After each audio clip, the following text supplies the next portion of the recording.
Hello, everybody, and welcome back to another Marvel Crisis Protocol character spotlight. And today we are taking a look at, honestly, a model I probably could have done a long time ago because I've been playing Hulk for a while. But we are looking at the big, mean, green man himself, the Hulk. And yeah, we're going to go ahead and get started. So, first things first, Hulk is a 6 threat. He's coming in with 4-3-3 and a whopping 20 stamina, which is obviously a lot. He's only a small mover, but he is on a large base, so that really helps make up for that in a huge way. And he is considered a size 4, so quite a large lad. A lot of control effects don't work on him, but when he does get thrown, he deals a lot of damage.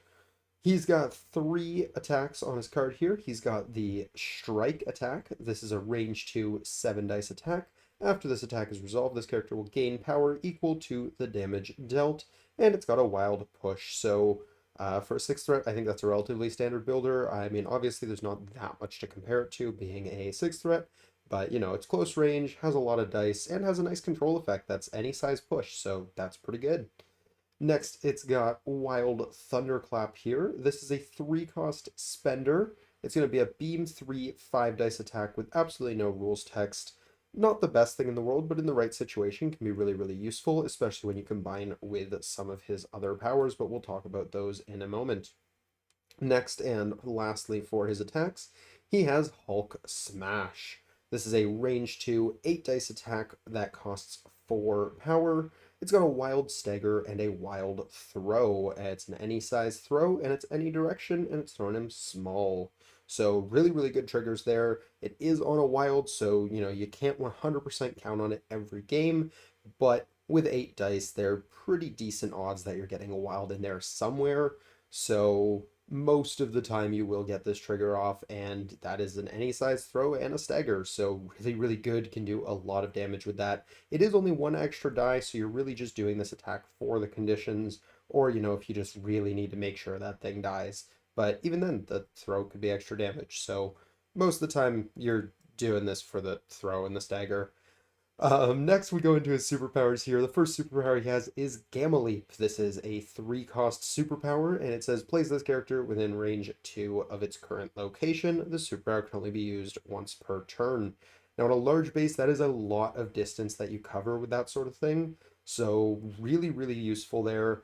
3 power is a decent chunk of power, but he's pretty good at building it back up with that 7 dice builder and some other things he has that help his power going. So, yeah, really, really useful for him to have. Makes him a lot more mobile than you would expect for the small move. Next, he has Strongest One There Is. This is a 2-cost superpower. Choose an interactive terrain feature or an enemy character of size 4 or less and within range 2, and throw it medium. Superpower can only be used once per turn. This is just a fantastic character throw. It's probably one of the best character throws in the game. I mean, it is limited to size 4, so that is a small limiting factor on it, but it's throwing medium, which is really, really good if you're trying to just get enemy characters out of the way. Use this on another Hulk or another big boy like Hulk, and odds are they're going to have to do more than a single move to get back to where they were, because a lot of the large base models in the game are small movers. So really, really effective for those types of situations. Size 4 terrain throws can also hit like a truck, so that's pretty useful as well. In general, just a really, really powerful control ability that can also just be used to add on to the damage that this guy can do. Next, he has the reactive Hulk Not Puny Banner. This is a 4-cost reactive superpower. While he is defending against a physical or energy attack during the modified dice step, he may use this superpower to reroll any number of his defense dice, including skulls. So, as far as rerolls go, this is a relatively solid defensive ability. It is very, very expensive, costing 4 power, so he doesn't do this too often, whether he doesn't have the power or just it's more valuable for some of his other things on his kit here, because he does have a somewhat expensive kit with a 4-cost spender that he ideally wants to be using whenever he can, as well as a 3-cost mobility and a 2-cost terrain throw. He really doesn't love the idea of spending power all the time for those rerolls when it's in groups of 4, but it is nice to have it there when you blank out on that 4 dice defense and you're going to get a little bit of extra value out of it, sort of thing. So yeah, it's solid, but it could be better for sure. Next, he has Inner Rage. During the power phase, this character gains 2 additional power, so he's actually going to be starting at 3 power every time, which is a big deal because that means he has his Gamma Leap online right at the start of the game, he has his Throw online right at the start of the game, and I mean, if you really wanted, he has his Thunderclap online, but I find most of the time you're not using that too early in the game, but I could see situations where it's useful. Because this next ability here is You Won't Like Me When I'm Angry. Add 1 die to this character's attack rolls for every 4 damage it has. Additionally, if this character would flip its stat card to the injured side, it is KO'd instead. So, couple things to unpack there. They're kind of 2 abilities in one. Obviously, they just ran out of room on the card. But the first one is adding a die for every 4 damage he's taken, which is really good. I mean, if he could survive at 20 damage, that would be potentially adding 5 dice. Since that's not how this game works, that adds potentially 4 dice to every attack he has once he's taken 16 or more damage, which means that beam is suddenly a 9 dice beam, which is now really scary. His basic strikes go up to 11, and his Hulk Smash goes up to 12, which also helps him get those triggers out there.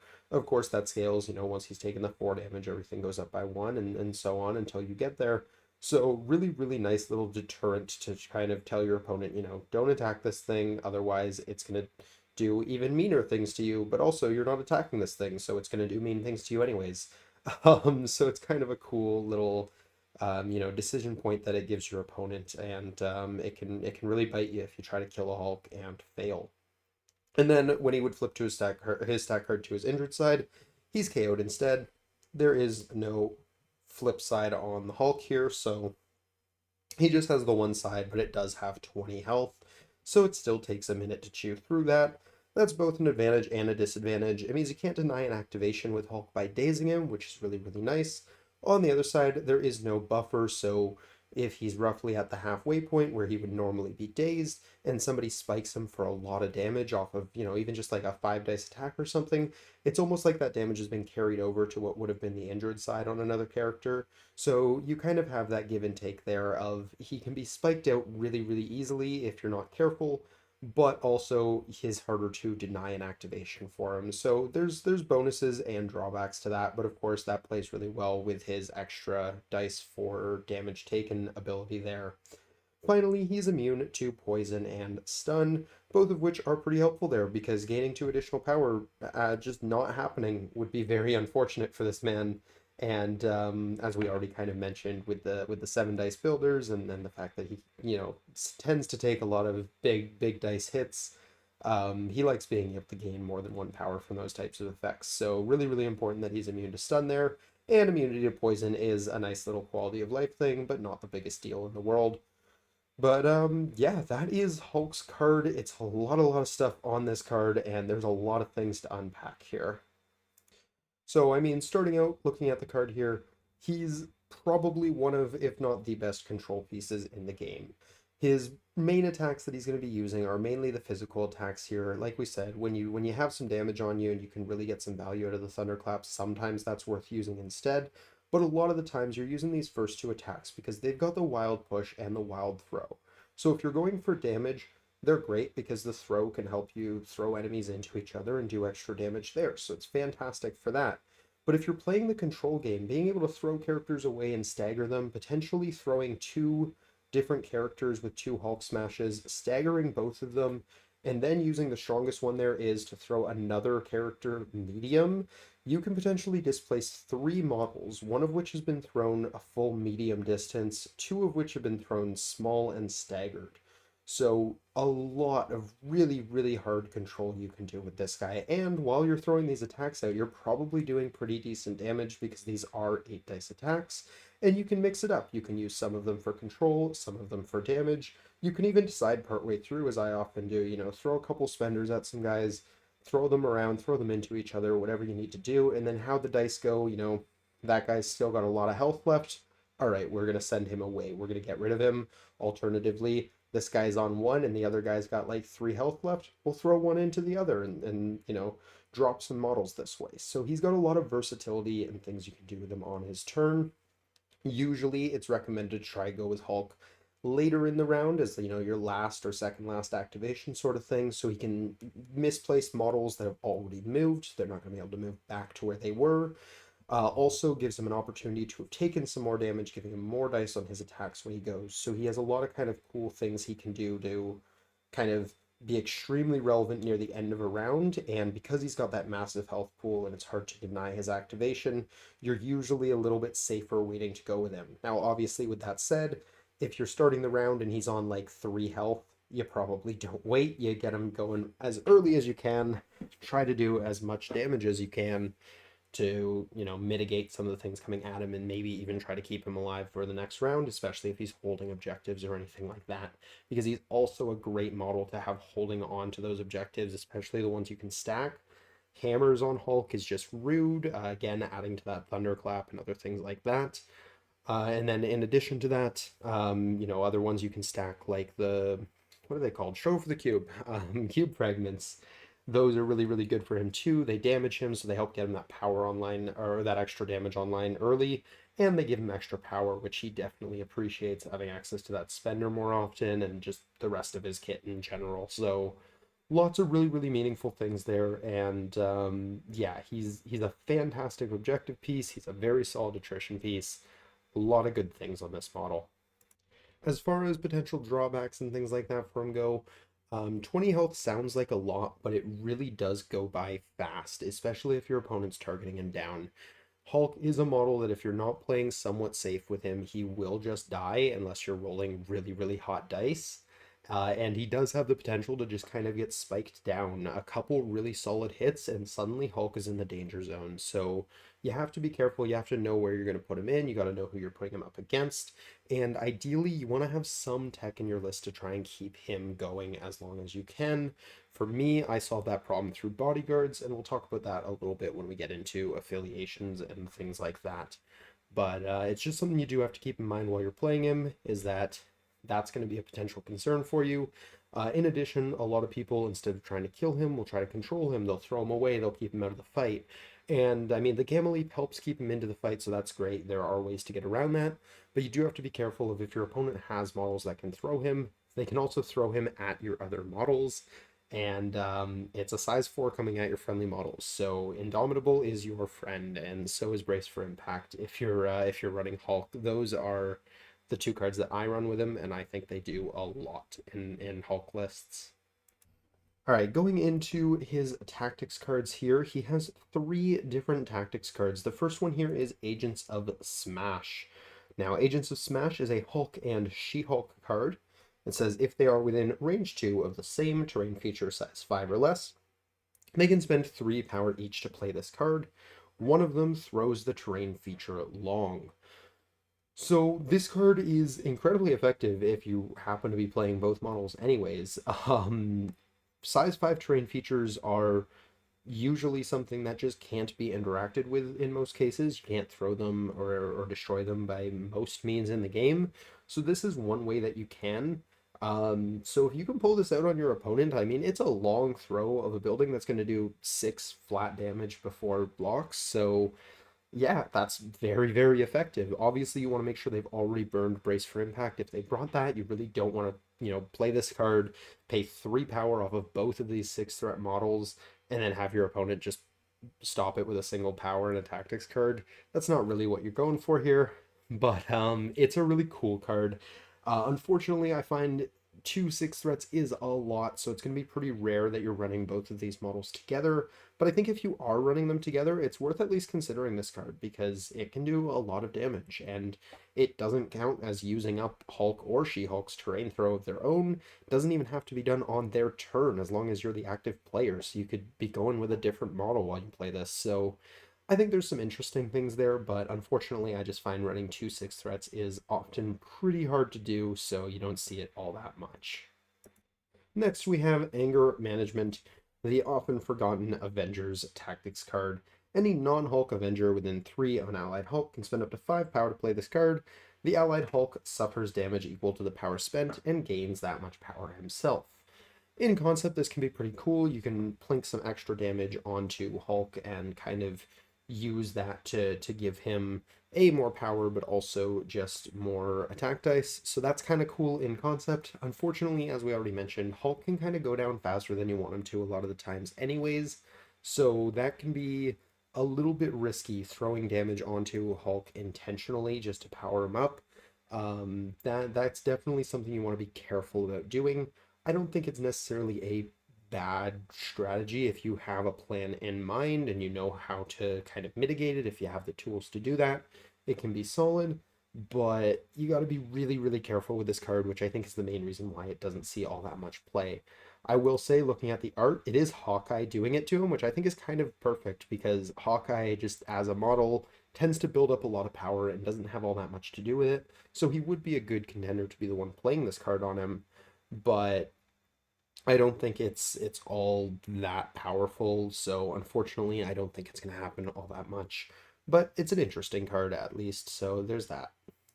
Lastly, and I think this one's really fun, is Gamma Launch. During Hulk's activation, if he is within range 2 of another allied character that is not holding an asset or civilian token, he may spend 3 power to play this card, place the other allied character within range 5 of its current position. So that is a huge amount of distance, and technically, Hulk can do this right out the gate. He can do this round 1, which I always think is a little entertaining, especially if you have some other way of kind of moving him up the board so he still gets to attack or something round 1. That could be cool. Unfortunately, I don't think it's all that great in a lot of cases because you can't throw someone who's holding objectives, so you can't use it to get objectives to safety or anything like that, which makes sense. I think it would be maybe too good if you could. But a lot of the time that you're kind of just throwing models into the danger zone, there are some cool things you can set up with it. I've definitely seen in lists where you're running, well, for example, Hulk and She-Hulk together. Being able to launch She-Hulk into your opponent's face round 1 is kind of obnoxious, so there's stuff like that that I've seen done with it, and I think it does work best with those higher threat models that you can just kind of throw at your opponent's face right away. But unfortunately, it's another card where I think it's fun, but it's not necessarily all that good. So, kind of going back to his overall cards here, unfortunately, I don't think Hulk has any cards that really see much in the way of competitive play, but they are all fun, and I definitely recommend trying them out in some more casual games because they're definitely neat cards. Hulk is a part of 2 affiliations here, the first one being the Avengers, and this is where I personally run Hulk most of the time, although that said, I also run him in his other affiliation, so I kind of use both. And I think Hulk is great with most of the leaderships here. I mean, starting out just kind of in order here, we have Sam Wilson, Captain America, and Hulk's is fantastic here. Sam Wilson's leadership, for those who are not aware, basically says whenever one of your allied characters is dazed or KO'd, you choose another allied character, they get to advance small, heal 1 damage, and remove a special condition. This is really, really good. Turns out all of these things are useful things, and Hulk appreciates all of them. Extra mobility out of sequence can be huge for Hulk, especially if your opponent has been controlling him and throwing him away and things like that, so that's absolutely amazing. Removing damage on him can be nice to try and help keep him alive a little bit here and there. Sometimes that one can actually be a little bit awkward if you're like at 4 damage and you wanted the extra dice because it doesn't make it optional to do those first 2. I mean, if you don't have a special condition or damage, you literally can't, but otherwise they're not optional, so you do have to do it. But speaking of special conditions, it's a way to remove stagger from him, and stagger is one of his least favorite conditions in the entire game. So yeah, that's pretty good. So all of these things are pretty good for him. And while he's not like, kind of a spammy model, which is what Sam usually likes to run, a lot of like low threat models and things like that, because Sam likes to run those types of models, you can still go pretty wide while having Hulk in your list. So he works pretty well in that regard. Next up, we have the original Steve Rogers from the core box. He has a day unlike any other, so each turn you reduce the cost of the first superpower used by 1 to a minimum of 1. This is great for Hulk. This is really, really good for Hulk. This makes his defensive reroll a little bit more tolerable, going down to 3. It makes his character or terrain throw only cost 1, or his Gamma Leap only cost 2, both of which are really, really nice. Now, you can't do both at the reduced cost in the same activation, so you still need to have a 4th power somewhere if you want to use both of those superpowers, but still really, really good. It means a lot of the time, round 1, he can jump, move, get to the middle, pick up an objective, and still punch someone, or alternatively, he can double move to the middle, throw someone away and still have 2 power for whatever else he wants to do, whether that's pick up objectives, play a card like Avengers Assemble or something like that. There's a lot of things you can kind of do with that reduction for Hulk in Avengers. So really useful for him there. And I also think Captain America is one of those models that he does really appreciate having with him. That bodyguard can be absolutely huge for keeping Hulk alive, especially, let him take that first 8 or so damage, and then once he's there, have Steve Rogers just attached to him at the hip, just, bodyguarding everything, vibranium shielding, all that fun stuff, just to keep Hulk alive. So I think there's a lot of good synergies between those two models. So that's one of the best ones in my opinion. Next, we have First Avenger Captain America, and this one's really nice as well. If you roll a hit in your attack roll, you can spend 1 power to change one of your results to any other results. So this is really nice for that consistency on those wild triggers, because as we previously mentioned, they are wild triggers, so they're not always the most consistent thing in the world, but if you really need that throw or stagger, this is something that can help you get that. Still not guaranteed, you can still blank out, but definitely helps the odds a lot. So really useful in that regard as well. Lastly, there is the Hulkbuster leadership, but we're not going to talk about this one too much. It's just reducing damage from collisions, which isn't amazing for him. It doesn't really matter all that much, but another downside to this one is that you're just running 2 6-threat models, which can be a little awkward to fit into a list. That said, both of these models are really powerful control pieces, so running them beside each other can really be obnoxious for your opponent to deal with, which is a cool little synergy that they have, even though they're both 6 threats, so it's pretty hard to run them together all the time. For other Avengers that Hulk pairs well with, I think he, as I already kind of mentioned, he pairs really well with models that can help keep him alive. So I absolutely love running him with Luke Cage. Luke Cage, Steve Rogers, and Hulk is a lovely little like 13 threat core that can just kind of be like, we're gonna sit here, we're gonna bodyguard and heroes for hire and taunt and all that stuff to make sure Hulk is at the amount of damage we want him to be at. Usually that means we're gonna let Hulk take a few hits early on, then we're gonna bring in the bodyguards to stop him from taking more damage. So he's got 1 or 2 extra dice floating around here, but he's still at a good amount of health. So if you do take Steve or Cage down, or you get them out of position, and you do get a couple more attacks into Hulk, hopefully he's got enough to still be alive after that point. So I think Cage is a really good model with him. Some other models that can kind of boost some of his effectiveness, stuff like Invincible Iron Man, who can give him rerolls, or anyone else who can really give him those types of rerolls, is useful for sure. I'm not really thinking of any off the top of my head for some reason, but Invincible Iron Man and other models like him are certainly valuable in that regard. She-Hulk, they've got that synergy of that tactics card that they share, and then she is a bodyguard as well. So once again, you run into the double 6-threat problem, but still, there are some synergies there, so there is some argument to do it. And then looking through the list here, I don't know if there's any others that are jumping out at me right now. I play him in Avengers, but he's not really, I kind of built those core models we've already talked about around him, and then the rest of the models I try to pick more independent models that don't need Steve and Cage bodyguarding them, because they're bodyguarding Hulk instead. So you definitely don't want multiple models in your list. They're going to need to kind of be babysat by your bodyguard style models, but having a couple of them is a good idea. Hulk is also a member of Defenders in addition to the Avengers here. So in Defenders, there could be 2 different leaders. You could be running Daredevil, which gives you rerolls based on how many enemies are within range 2 of yourself. And this is pretty good for Hulk, especially if you're using him as more attrition piece, but it can also help you get those triggers. That's going to be really good because you have that Gamma Leap to help you get into position with as many enemies around you as possible. And then you start just wailing in with those attacks, and you're getting all these rerolls, so you're going to be doing lots of damage, lots of consistency on your triggers, and just generally really good things. So there's definitely some good synergy there. The baton hook even can like pull some characters in for Hulk to just munch.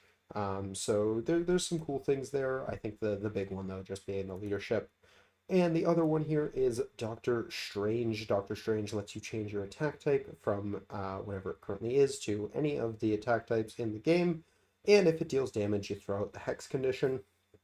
I think there's some small synergies here. Being able to throw out the Hex condition is very nice, especially for when a Hulk gets attacked back. Definitely reduces the chance of those large spikes that can really hurt Hulk. So good in that regard. Um, in addition to that, Hulk primarily is hitting on the physical side in most games. So if you can, change your attacks to benefit whatever target you're going into, if you have a lot of physically bulky targets, being able to switch to energy or mystic is definitely helpful. So I think there's some good value there. In addition, Doctor Strange has some synergies with him himself as he can boost his defense rolls, which then, if he's using his rerolls, is even more effective there. So there's definitely some value to that synergy with those characters, as well as healing him if he is starting to take too much damage. You can kind of help, instead of having bodyguards to ease the pain, although Luke Cage is still affiliated, you can heal him to kind of mitigate any damage he's taken. You just still got to be careful of him getting spiked out in a single activation or anything like that. But yeah, really, really useful synergies there, actually, even though, Doctor Strange isn't always considered the best model or leader. I think there's still some cool things you can do there. Other Defenders models that work well, we already kind of mentioned Luke Cage because we talked about him in Avengers, but I also think Wong is a good model to kind of pair with Hulk. Wong can give him some extra power out the gate, which allows him to do some more of his things early on. You can kind of use that the same way you would use Steve Rogers' leadership to, turn one, be able to do a few more things if you want. Similarly, you have the ability to remove damage or conditions from him, so kind of like what we talked about with Strange, you can kind of use that to help temper the damage. I mean, if you're running both of them, you can be removing up to 5 damage per round, which is actually really, really good. But also the ability to remove conditions, because when Hulk gets lit on fire or staggered, it's not a fun time for him. So being able to pull those off of him is a big deal, and Wong is really useful for that stuff. So yeah, I think that's pretty good for him. It's a solid synergy, and for a while I was actually running Wong in my Avengers list just to take advantage of that because I think those two models work really well together. Taking a look at other affiliations, I think the main things you want to look for with places you might want to splash Hulk are going to be things that can help him with a little bit of dice consistency and things that can help him stay alive. So those can sometimes be the same thing, obviously. Dice consistency can sometimes affect your defense as well as your offense. So that sort of thing is really good, which is why one of the places you see him brought the most is Guardians of the Galaxy, where Star-Lord's leadership is just giving him 2 rerolls every turn on something, whether it's, an attack or a defense roll. So that's really, really good for him, obviously. Helps him get those triggers more and all that stuff, which is one of the really important things you're going for with him. Guardians is also just a really good affiliation in the sense of you can run a lot of models while still bringing a large threat character, kind of like what we were talking about with Sam Wilson. So there's that advantage there of you can bring Hulk here and still have a relatively wide team and keep up on, the objectives that require you to have more models on the table. So there's some nice value there for sure. Some other places that I think are interesting with him. Before Immortal Hulk was out, I'd seen him splashed in Midnight Suns, and I think there is still a small argument for him there, but Immortal Hulk is kind of just better there now because Immortal Hulk can benefit from Seeds of Darkness. But mobility on a large base model is always really, really good, so there's definitely still a argument for him there. Hydra is an interesting place for him. If you run him with the Sleeper Agent Tactics card, he basically can throw terrain at people that they're not allowed to brace, and then he can punch them, and they're probably already very low, so he's most likely going to kill them. And then he gets to benefit from being able to keep the card, which is a big deal because Sleeper Agent, for those who aren't aware, basically says, this model is, I believe it makes them affiliate, like count as affiliated during the game, so they benefit from cards and things like that. But more importantly, it basically says that your opponent can't play tactics cards or use reactive abilities during their turn, which is a big deal for a model like Hulk, meaning, they can't use defensive tech, they can't use bodyguards, they can't use brace for impact.